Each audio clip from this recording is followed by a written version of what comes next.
میری لاش گھمائی جائے ان کی گلیوں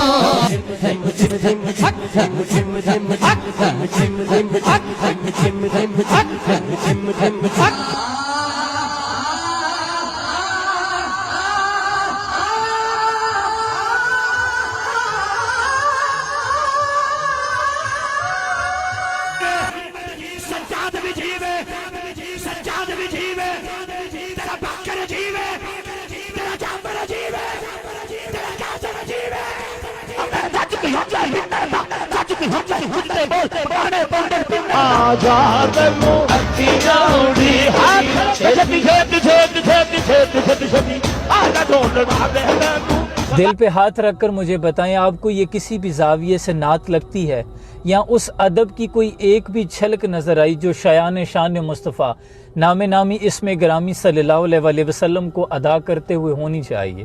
وہ جن کا مقام یہ ہے کہ اتنے بڑے جلیل القدر صحابی ہیں جنہوں نے زندگیاں حضور کے نام وقف کر دی، گھر بار لوٹا دیے، لیکن اللہ ان کو بھی حکم دے رہا ہے، قرآن بنا دیا جن کا ادب کہ خبردار میرے محبوب کی آواز سے اونچی آوازیں آپ کی نہ ہو، ورنہ ایمان ضائع ہو جائے گا اور آپ کو خبر بھی نہ ہو۔ یاد رکھیں نعت لکھنا تلوار پہ چلنے کے مترادف ہے۔ ہمارے صوفیاء بزرگ نے ہمیشہ یہی کہا کہ نعت کے معاملے میں ذرا سی کوتاہی آپ کو ایمان سے خارج کر سکتی ہے۔ جب اتنے بڑے صحابیوں کو اللہ حکم دے رہا ہے کہ ادب کو ملحوظ خاطر رکھا جائے، تو کیا ہم نعت لکھتے ہوئے یا اتنی بے باکی سے بھری بزم میں یوں ایسے پکار سکتے ہیں، کیسے انداز اپنا سکتے ہیں؟ کسی علاقے کے چودھری، ایس ایچ او یا ڈی پی او کے آپ آفس میں پیش ہو جائیں نا، تو آپ یوں ہاتھ باندھ کے اپنے بٹن بند کر کے کھڑے ہوتے ہیں اور پورا سر سے لے کے پاؤں تک ادب کے زاویے میں ہوتے ہیں، اور یہاں تو ذکر تاجدار انبیاء کا ہے۔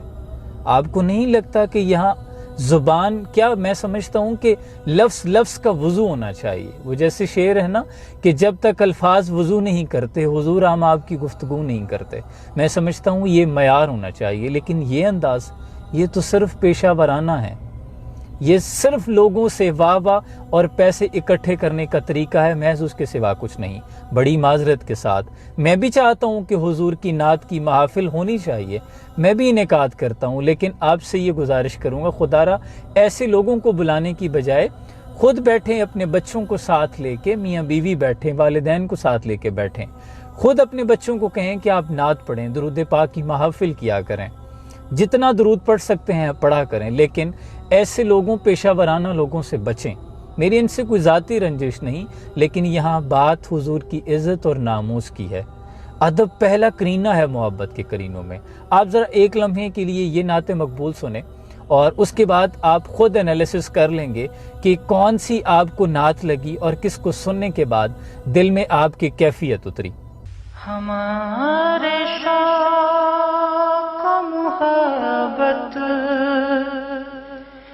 کی انتہا وہ ذات، ہمارے شوق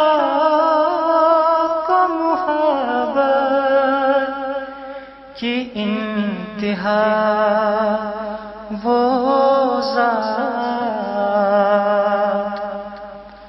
ہمارے ذوق و تمنا کی محتاج وہ ذات۔ اس بھائی نے نعت کا حق ادا کر دیا۔ میں سمجھتا ہوں کہ نعت کی آپ جب نعت پڑھ رہے ہوں، نعت کے الفاظ کی ادائیگی ہو رہی ہو، تو نہ دامن ادب ہاتھ سے چھوٹے اور نہ ہی سنجیدگی جانی چاہیے۔